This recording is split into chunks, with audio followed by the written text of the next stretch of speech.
안녕하세요. 오늘의 데일리 뉴스레터에 오신 것을 환영합니다. 중국이 대만을 노골적으로 노리기 시작하면서 한국과 중국의 전쟁 시나리오에 대해 전 세계 군사 전문가들이 여러 예측들을 꺼내고 있습니다. 결과는 충격적이었습니다. 군사 전문가들인 3년 전 예측했던 한중 전쟁 시나리오와 정반대의 결과가 나왔기 때문입니다. 군사 전문가들조차 고작 3년 만에 한국이 이 정도의 발전을 이뤄냈다고 라며 경악을 금치 못하고 있는데요. 이 결과를 접한 중국 네티즌들의 반응 역시 가관이었습니다. 내심 한국을 얕보고 있었던 중국 네티즌들이 충격적인 결과에 아우성치고 있는 상황. 생생한 현지 반응과 자세한 소식 전해드리겠습니다. 최근 달라진 중국과 한국의 전쟁 예측 보고서가 화제를 모으고 있습니다. 중국의 대만을 향한 공격적인 전투훈련에 양국과 주변국의 긴장이 팽팽한 지금, 전 세계 군사 전문가들은 대만과 중국이 전쟁을 벌일 시 한국이 휘말리게 될 가능성이 크다 고 보고 있습니다. 3년 전 군사 전문가들은 한국이 휘말리게 될 경우 큰 피해를 입을 것이라고 예측한 있는데요. 그러나 진짜로 대만을 향한 중국의 기류가 이상해 다시금 이 시나리오가 조명받고 있는 현재 결과가 크게 달라져 모두를 깜짝 놀래키고 있습니다. 과거 군상 전문가들은 중국이 대만을 침공할 경우 한국에도 큰 충격이 발생해 한국의 국내 총생산 GDP 23.3% 감소할 것이다 라고 예측한 바 있습니다. 경제 연구기관인 블룸버그 이코노믹스는 대만의 지정학적 위기 격화와 관련해 전쟁이 발발한 경우와 전쟁 없이 중국이 대만 봉쇄에 나선 경우 등 두 개 시나리오로 나눈 뒤 그에 따른 경제적 충격을 분석했습니다.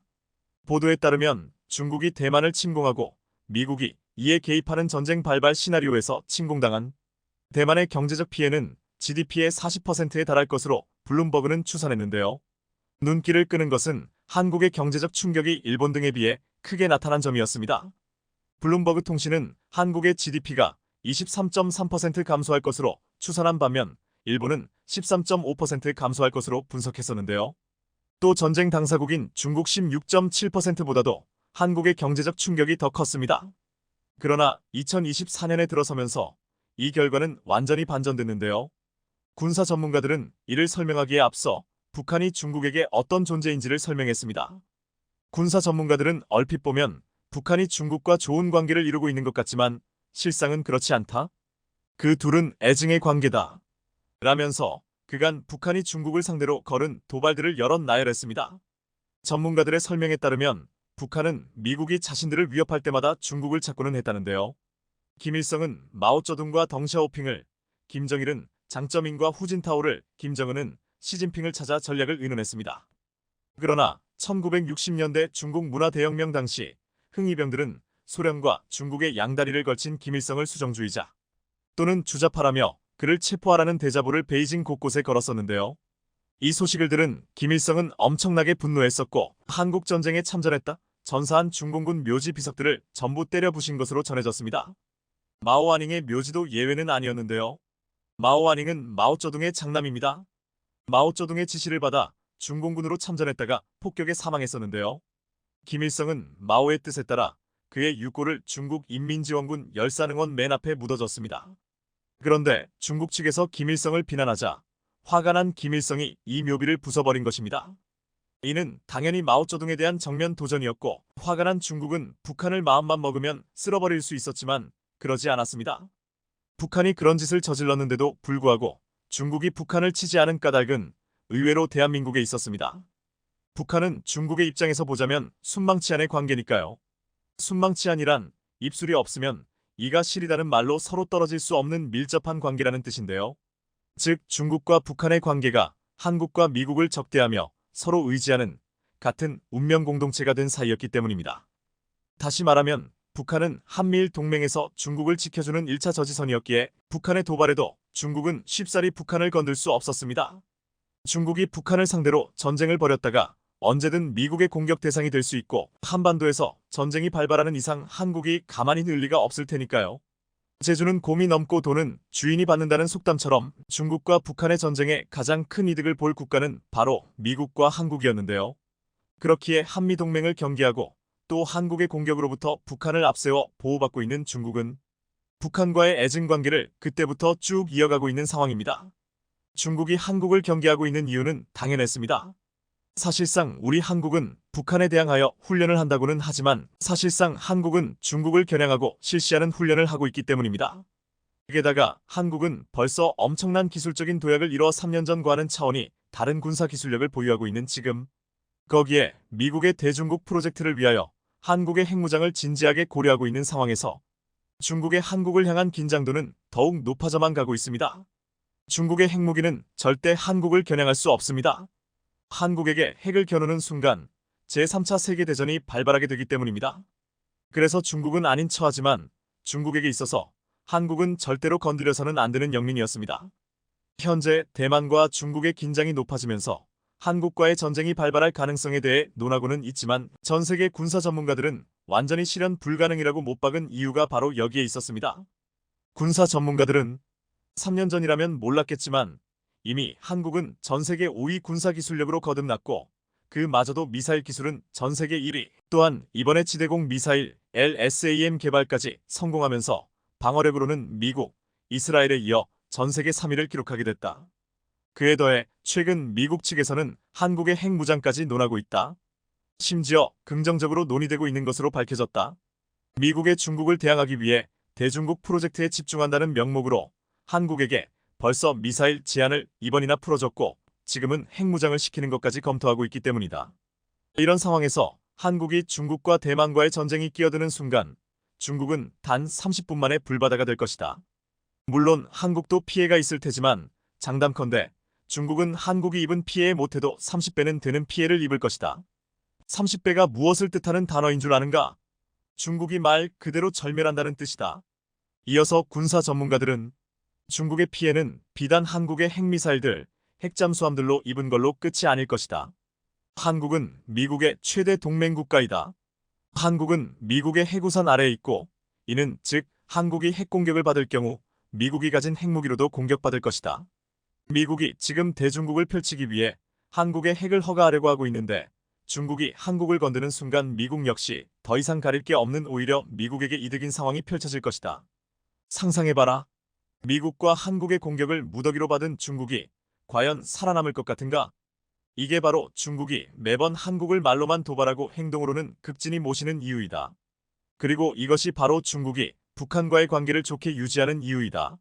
그리고 이 때문에 중국은 대만을 침공하려 계속해서 시도하고 있지만 신중한 태도를 유지하는 이유이다. 대만과의 전쟁에 한국이 조금이라도 휘말리는 순간 중국은 끝장이기 때문이다. 겨우 3년 만에 엄청난 도약을 이뤄낸 한국이다. 나는 한국이 분명히 숨기고 있는 무기들이 더 있을 것이라고 생각한다.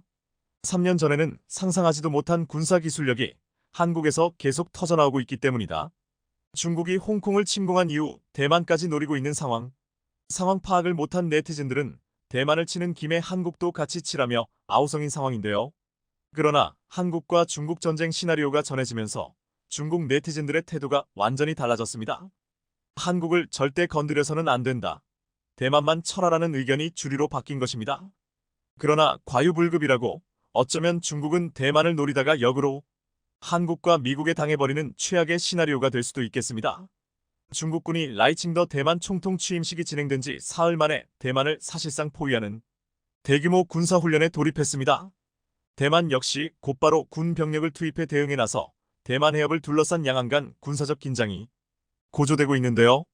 연합리젠 2024의 연습이라는 명칭이 붙은 중국의 연합훈련은 대만을 한가운데에 두고 주변 해역에서 동시다발적으로 이뤄져 사실상 대만을 포위하는 형태로 진행됩니다. 중국군 대변인은 이 훈련은 독을 추구하는 대만 독립분리 세력에 대한 강력한 징계이자 외부 세력의 간섭과 도발에 대한 엄중한 경고라고 목소리를 높였습니다. 또한 중국 외교부 대변인은 브리핑에서 대만 독립은 죽음의 길이라며 동부정부의 훈련은 국가 주권과 영토, 완전성을 수호하고 대만 독립분열 세력의 독립도모 행동을 강력히 응징하며 외부 세력의 간섭과 도발에 엄중한 경고를 준 것이라고 말했습니다. 그런데 네티즌들은 중국이 말은 이렇게 세게 하면서 실제로 중국군이 대만 침공을 대비해 반면 마치 전쟁난 듯한 한국의 육해공 연합훈련 영상이 공개되자 한국이 만든 이 요격 미사일 체계에 안팎의 시선이 모아졌습니다. 중국이 대만 주변을 포위하는 대규모 군사훈련에 나선 것은 라이 당시 대만 부총통이 미국을 방문했던 지난해 8월 이후 약 9개월 만입니다. 당시 중국군은 라이 부총통의 미국 방문 후 귀국에 맞춰 육해공군을 총동원한 훈련을 통해 군사적 압박 수위를 높였습니다. 그리고 이제 친미 독립 성향의 라이칭더 대만 신임 총통이 취임하자 중국은 총통 취임 사흘 만에 사실상의 대만 포위 군사훈련을 진행했습니다.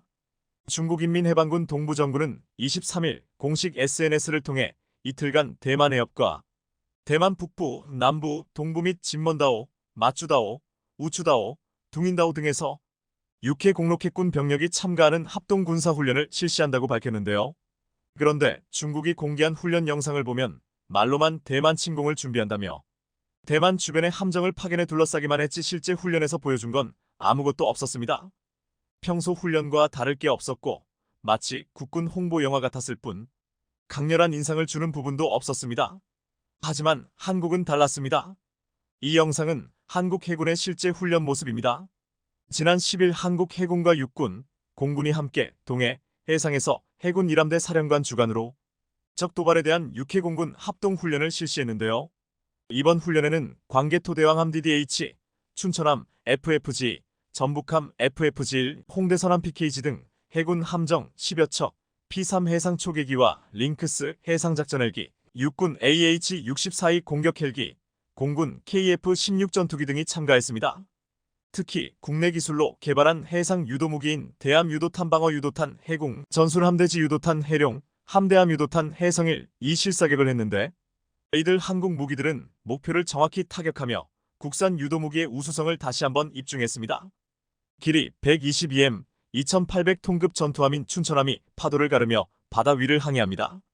그 순간 수십 킬로미터 밖에서 무인 표적기가 빠르게 돌진해옵니다. 적이 발견됐다는 명령에 따라 승조원은 각자의 자리로 향하고 전투함에서 공중의 목표물로 향하는 유도미사일에는 최종 발사 명령이 떨어집니다. 미사일은 화염을 내뿜은 자리부터 하얀 궤적을 그리며 수직으로 떠오르고 이내 궤적을 기울여 목표물을 정확히 타격한 함대공 미사일은 국산 기술의 해공이었습니다. 홍대선함은 바다에서 도발하는 적선을 향해 유도탄 해성일원을 발사하는가 하면 전북함은 육지에 있는 적에게 함대지 유도탄 해령을 적중시키며 국산 유도무기 훈련으로 모두 성능을 확인했다는 성과를 얻었습니다. 이번 훈련은 유도탄 교전 능력과 더불어 육군 아파치 공격 헬기와 공군 KF-16 전투기까지 참여해 합동작전 능력을 끌어올리는 데 집중했습니다. 특히 이번 훈련에서 눈에 띄는 무기는 해공이었습니다. 해공이 발사된 춘천함에는 한국형 전투체계 종합능력평가가 처음으로 적용돼 무기체계 성능과 승조원의 숙달 수준 등을 단계별로 확인했는데요. 이날 해군은 해공 해룡해성 하푼 등 4종 유도탄을 실사격하며 목표를 정확히 타격해냄으로써 국산 유도무기의 우수성을 다시 한번 입증했습니다. 해군은 오는 2031년까지 한국형 전투체계 평가 수준을 높여서 해외에 수출하는 함정까지 적용하겠다는 계획인데요. 훈련이 아니라 실제 전쟁과 같은 한국군의 훈련 영상을 보고 많은 사람들이 놀라워했고 특히 실사격 100% 명중이라는 놀라운 한국 무기의 성능에 감탄했습니다. 특히 국내 기술로 개발한 해상 유도무기인 대함 유도탄 방어 유도탄 해공은 날아오는 적 대함 미사일 등을 격추할 수 있는 요격 미사일로서 20km 떨어진 적 항공기나 대함 미사일까지 요격할 수 있어 K방산의 다음 주요 주자로 여겨지고 있습니다. 해공은 한국이 기존에 운용하고 있는 미국 레이시온의 RAM이라는 미사일을 대체하기 위해 지난 2018년 국내 개발을 완료한 유도무기입니다. 2023년 국방기술품 질원이 국산 함대공 요격미사일 해공이 첫 품질 인증 사격 시험 발사 및 요격 성공 영상을 공개했을 때 많은 사람들이 입을 다물지 못했습니다. 당시 해상 유도무기 해공은 미사일을 시험 발사의 표적에 모두 명중하는데 성공했는데 그냥 명중시킨 게 아니라 해군 신형 호위함 대구함에서 수직으로 발사된 직후 90도로 방향을 틀어 낮게 날아오고 있는 표적을 명중시켰던 것입니다. 영상을 본 일부 네티즌들은 발사 직후 수직으로 꺾어져 요격하는 모습이 놀랍다는 반응이 이어졌습니다. 해공은 적 고기동 대함미사일을 요격하기 위해 측추력기를 활용한 급속한 방향 전환이 가능한 유도무기입니다. 측추력기는 천궁이 국산 요격미사일 등에도 장착돼 있으며 러시아 기술을 활용한 것으로 알려져 있습니다. 수년 전 러시아의 이스칸데르 K 순항미사일이 발사 직후 90도로 급격한 방향 전환을 한 뒤 비행하는 영상이 공개돼 온라인에서 화제가 됐는데 이제 한국이 그런 요격 미사일 체계를 갖게 된 것입니다. 해공은 2011년부터 2018년까지 1,617억 원을 투입해 국방과학연구소 ADD와 LIGNX1 등이 개발했습니다. 길이 3.08m로 한 발당 가격은 10억가량입니다. 함정에 한국 형수직 발사기 KVLS에 4발씩 탑재됩니다. 해공은 음속의 2배에 달하는 속도로 최대 20km 떨어진 적 항공기나 대함 순항미사일 등을 격추할 수 있으며 대함미사일은 물론 마하이급의 초음속 대함미사일도 요격할 수 있는 것으로 알려져 있는데요. 해공이 초음속 대함미사일까지 요격할 수 있는 것은 이중 탐색기 등 정밀한 유도장치 덕분입니다. 해공은 무선 주파수 RF, 열 영상 IIR 탐색기가 함께 장착되어 있는데 무선 주파수 탐색기는 미사일 앞부분, IIR 탐색기는 미사일 앞쪽 측면에 부착되어 있습니다. 특히 밀리미터파 레이더 센서 기술을 활용해 정미사일 탄두부를 근거리에서 정확히 식별, 직접 요격, 히투킬도 가능합니다. 해공은 수도권을 위협하는 북장사정포 요격을 위해 개발 중인 한국형 아이언돔, LAMDA로 엘터투드, 미설 디펜스 체계 미사일로도 활용되고 있는데요. 북장사정포 요격 체계 LAMD 요격 미사일은 해군 미사일의 탐색기를 간소화하는 형태로 교체해 가격을 낮추면서도 표적 탐지 능력은 높인 해군 개량형인 것으로 알려져 있습니다. 해공은 2021년부터 대구함과 마라도함 등에 배치된 이후 신형 호위함, 차기 한국형 구축함 KDDX 등에 배치될 예정인데요. LIGNX1은 말레이시아에서 열리는 방산 전시회 디펜스 서버서즈 에이저 2024에 참가해 중거리 지대공 유도무기 천궁이 함대공 유도무기 해공, 휴대용 지대공 유도무기 신궁 대전차 유도무기 형궁 등 주력 유도무기와 첨단 대포병 레이더 체계를 선보일 예정입니다. 특히 이번에 한국은 말레이시아가 자국의 국방력 강화 전략에 따라 깊은 관심을 보이는 천궁이와 해공 프로모션에 집중할 계획인데요. 천궁이는 아랍에미리트, 사우디아라비아 등 중동 주요국에 연이어 수출되며 가격 대비 우수한 성능을 검증받은 바 있고 해공은 현재 말레이시아를 비롯해 방글라데시, 싱가포르에 수출을 추진 중입니다. 특히 말레이시아의 경우 작년에 함정 장착 가능성에 대해 검토를 마쳤습니다. 경쟁 상대는 티르키예인데요. 한국 해공이 유도무기의 정확성 등 기술 수준에서 티르키예보다 우위에 있고 아시아에서 실전 운용 경험도 있기 때문에 한국이 비교 우위를 가지고 있다고 평가됩니다. 군사력 과시를 둘러싼 중국과 대만의 신경전이 여전한 가운데 최근 중국이 더 예민하게 발톱을 드러내고 있어 중국과 사이가 확 틀어진 호주가 바짝 신경을 곤두세우고 있다고 합니다.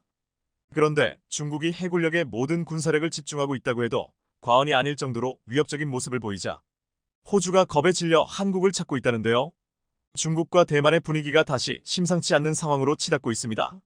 최근 대만 해경을 피해 도주하던 중국 어선의 전복 사고로 어민 2명이 사망하면서 중국이 마땅한 조치를 취해 책임을 지라고 분노로 들끓었습니다. 주요 외신에 따르면 지난 18일 중국 국무원 대변인은 대륙 어민의 생명과 안전을 무시하는 대만의 행동은 용납되지 않는다며 관련자를 처분하고 해명을 내놔야 한다고 목소리를 높였는데요. 여기에 더해 최근 중국 해경이 대만의 진먼다오 해역에서 대만 유람선의 무단 승선에 마구잡이로 상시 검문을 시작하면서 반발을 사고 있습니다. 중국 해경이 선장과 선원을 상대로 항해 계획서와 신분 증명서를 확인했는데 관광객들은 납포의 위협을 느꼈다는데요. 대만 유람선 탑승객은 대만에 못 돌아갈까 너무 무서웠다. 중국 해경이 배에 올라 30분 동안 검문했다고 토로했습니다. 그리고 최근 중국 관영 매체에서 푸젠성에서 실시된 대규모 상륙 훈련 장면을 공개하면서 양안 갈등이 극한으로 치닫고 있는 양상입니다. 여기에 더해 중국과 대만이 군사 뮤직비디오를 경쟁하듯 공개하며 신경전을 이어가는데요. 자유시보에 따르면 대만 국방부는 지난 15일 해군 페이스북에 대만군 잠수함 등 작전 훈련 모습이 담긴 뮤직비디오를 공개했습니다. 대만 해군사령부가 물결을 헤쳐나가는 사람이라는 제목의 영상에서 젠룽급 하이스 잠수함의 급속 자막 모습을 처음으로 공유한 겁니다. 대만군은 이를 통해 상륙하는 적군을 섬멸하기 위해 BGM-71토우 미사일과 대만산 흥준 대전차 로켓을 이용하는 합동훈련 모습도 보여줬습니다. 또한 초음속 대함 미사일을 운용하는 하이펑 대대의 실사격 화면, 사거리 400km의 슝펑 3초음속 미사일 발사 장면도 과시했습니다. 그런데 사실 대만이 공개한 뮤직비디오는 앞서 공개된 중국 인민해방군의 영상에 맞불 성격으로 중국에게 위력을 과시하기 위해 만들어진 것입니다. 실제로 지난 7일 대만을 담당하는 인민해방군 사령부는 위챗의 집에 돌아와야만 이긴다는 제목의 뮤직비디오를 올려 중국군 전투기와 전함이 훈련하는 모습, 대만에 대한 미사일 시뮬레이션 공격 모습을 공개했습니다. 19초 분량의 해당 뮤직비디오에서는 대만의 거리와 타이베이 101타워 등의 모습도 비추면서 간접적으로 대만에게 위협을 가했는데요. 이렇듯 대만과 중국이 각각 미사일 공격과 잠수함 훈련 모습을 공개하면서 군사력을 경쟁적으로 앞다퉈 과시했지만 둘 다 가소로워 보입니다. 진정한 강자 한국은 가만히 있어도 해외에서 각종 러브콜이 쇄도하기 때문입니다. 그렇지만 어찌됐든 최근 들어 중국의 해상 확장이 급속도로 빨라지고 있기에 우리도 나름 이를 경계할 필요는 있다는 것도 사실입니다. 그런데 최근 호주에서 중국의 위협에 겁을 먹으며 군함을 늘리겠다고 선언하면서 한국이 여기에 참여해줬으면 한다는 긴급한 요청이 들어왔다고 하는데요. 실제로 방산업계에 따르면 호주 정부가 신형 호위함 3척을 해외에 발주하는 등 해군 전력을 강화하겠다는 계획을 밝히면서 한국 조선업계의 참여를 요청한 것으로 확인됐습니다. 중국이 해군력을 강화하면서 태평양의 지정학적 긴장이 고조되자 캐나다, 필리핀에 이어 호주까지 해군력 확대 경쟁에 나서고 있는 모습인데 이런 행보가 한국의 방산업계에 엄청난 기회가 될 전망입니다. 주요 외신에 따르면 최근 리처드 말레스 호주 부총리는 앞으로 10년간 9조 7,200억 원을 추가 투자해 신형 호위함 11척과 신형 유무인 겸용 수상함 LOSV 6척을 확보할 것이라고 밝혔습니다. 이 계획이 이뤄지면 실전에 배치되는 호주의 수상함 규모는 기존 11척에서 26척으로 늘어날 것으로 보입니다. 현재 호주 해군은 7,000톤의 호바트급 구축함 3척, 3,600T의 안자급 호위함 8척을 주요 수상함 전력으로 보유하고 있는 중입니다. 호주 정부는 신형 호위함 11척 중 우선적으로 필요한 1차 조달분 3척을 한국, 독일, 일본, 스페인 조선업체에서 조달할 계획으로 사실상 한국에게 맡길 가능성이 큽니다. 그리고 호주 정부는 한국 업체 중에는 HD현대중공업 특수선 사업부에 호위함 사업 관련 초청 러브콜을 보낸 것으로 전해졌습니다. 이렇듯 호주가 막대한 자금을 들여 해군력을 강화하려고 하는 건 중국을 견제하기 위한 것으로 실제로 최근 호주와 중국 해군은 직접 충돌 상황을 맞는 등 일촉즉발의 상황이 펼쳐졌었습니다. 이뿐 아니라 작년 11월에는 유엔의 대북 제재와 관련해 지원 작전을 벌이던 호주 해군 잠수부들에게 중국 해군이 음파 탐지기 소나를 작동하면서 부상을 입는 일이 벌어지기도 했습니다. 중국 때문에 호주 군인이 직접 부상을 입는 사상 초유의 일이 벌어지자 현지에서는 소나 공격이라는 표현까지 등장할 정도로 중국에 대한 악감정이 고조됐었습니다. 반면에 중국의 경우 최근 랴오닝함, 산둥함, 푸제남 등 총 3척의 항공모함을 포함해 각급 함정을 공격적으로 확대하면서 태평양 연안국을 긴장시키고 있는데요.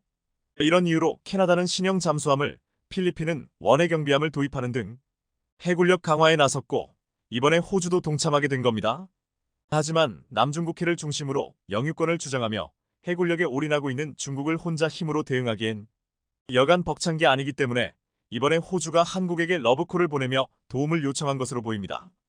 그것도 그럴 것이 최근 HD현대중공업이 특수선 사업부 몸집 키우기에 나서며 군함 명가의 명성을 다시 한번 세계에 입증할 준비 작업에 돌입했는데요.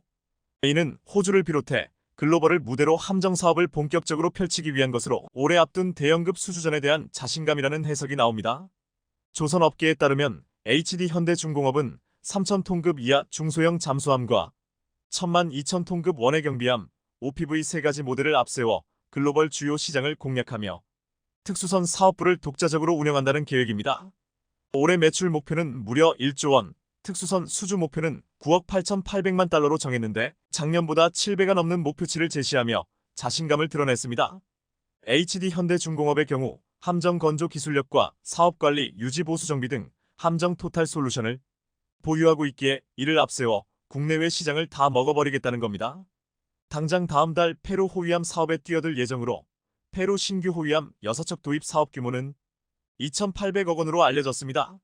네 업체 중 HD현대중공업만이 유일하게 참여하고 있다는 점에서 승리가 점쳐지고 있는데 유럽 소재의 12개 업체가 경쟁자로 뛰어들었지만 현대중공업과는 비교가 안 된다는 분석입니다.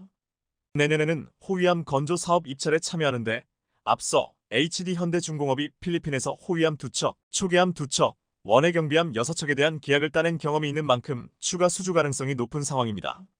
국내에선 올해 하반기 실시될 차세대 한국형 구축함 KDDX 수주에 뛰어들 예정인데 KDDX 상세 설계 및 선도함 건조 사업의 경우 현대중공업이 맡게 될 가능성이 매우 큽니다.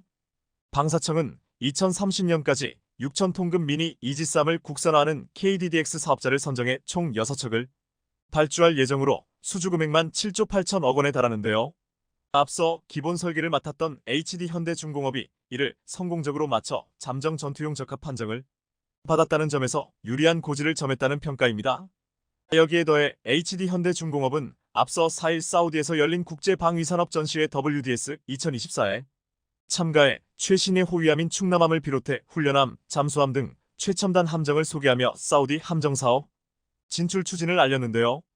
그런데 얼마 전 현대중공업의 호위함 입찰에 대한 가처분 신청이 기각되면서 국내 방산업계가 잠시 술렁이기도 했었습니다. 앞서 현대중공업은 울산급 배치 56번함 건조 사업의 우선 협상 대상자 선정에서 탈락하자 작년 8월 방사청의 보안 감점 제도와 평가 기준에 이의를 제기하며 가처분 신청을 냈었습니다. KDDX 사업 관련 군사 기밀을 촬영해 사내에 공유한 현대중공업 관계자가 유죄 판결을 받으면서 KDDX 사업 평가에서 보안 감점을 적용받아 하나오션의 근소한 차이로 밀린 겁니다. 이에 현대중공업은 기술 점수에서는 하나오션을 크게 앞섰지만 보안 감점 때문에 탈락했다며 기술력 우위가 아닌 보안 감점이 수주를 사실상 결정하는 문제가 발생했다고 이의를 제기했었습니다. 결국엔 현대중공업이 법원에 낸 가처분 신청이 기각돼 항고하지로 않기로 했지만 보안 감점 제도가 공정한 경쟁을 저해하고 있어 개선이 필요하다는 주장은 여전한데요. 그리고 사실 앞서 호위함 건조 사업 관련해서 밀리터리 매니아들 사이에서도 논란이 있었습니다. 0.1점 차로 현대중공업과 하나오션의 운명이 갈리자 두 업체 간 선의의 경쟁은 나라에 도움된다는 의견과 목숨이 달린 전투함정을 만드는데 페널티로 결과가 갈린 건 이해되지 않는다는 주장이 격하게 충돌됐던 겁니다. 앞서 말씀드렸지만 당시 현대중공업은 기술 능력 평가에서는 1점 앞섰지만 불공정 행위 이력에 따른 1.8점 감점으로 최종 점수에서 하나오션이 이겼기 때문입니다. 심지어 HD현대중공업은 2025년까지 무기체계 제안서 평가에서 감점 1.8점을 적용받아야 합니다. 이에 네티즌들은 국가 핵심 방위를 담당하는 함정은 기술력을 가진 회사가 건조하는 것이 맞다는 의견과 한 회사의 독점보다는 라이벌을 남겨둬 시장 경쟁을 통해 기술 발전을 해야 한다는 반응으로 극명하게 갈렸습니다. 사실 HD현대중공업이 기술 점수에서 압도하고도 감점 때문에 0.1점 차로 패한 것은 군 입장에서도 아쉬운 일이라는 말이 나오기도 했습니다. 게다가 해외에서 한국 군함 건조를 바라보는 시선들도 아예 무시할 수 없는 상황인데요. 현대중공업이 1980년 최초의 국산 전투함인 울산함을 건조한 후 현재까지 함정 110여 척을 건조한 대한민국 최고 해양방 위산업 기업인 만큼 함정 사업 입찰 기회는 줘야 한다는 의견도 나오고 있는 겁니다.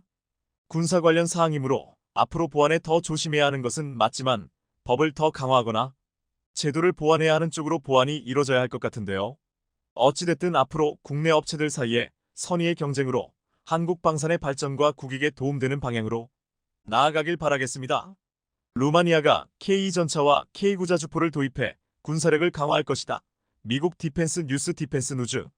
최근 노르웨이에 이어 리투아니아도 독일 레오파드의 전차를 구매하기로 하면서 한국의 K2전차가 유럽에 진출하기가 얼마나 어려운지를 다시 한번 보여줬다고 했습니다.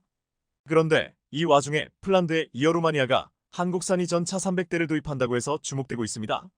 루마니아는 구형인 루마니아 주력전차 TR-85M1 비존 울비아이지오NU를 대체하기 위해 신형 전차 도입을 서두르고 있습니다. 이미 미국의 에이브럼즈 전차를 54대 구입했지만 앞으로 300대의 전차를 더 도입하겠다는 계획을 세우고 있습니다. 독일 레오파드 레퍼드 EA8 전차도 후보가 되었지만 폴란드가 현대로템의 K2 전차를 구매하면서 한국산 무기로 눈을 돌렸습니다. 폴란드와 루마니아는 종종 상호 운용성이 핵심으로 동일한 무기 시스템을 구입해왔기에 폴란드가 K2 전차를 대거 구입한 것이 루마니아에게도 큰 영향을 준 것이 틀림없었습니다.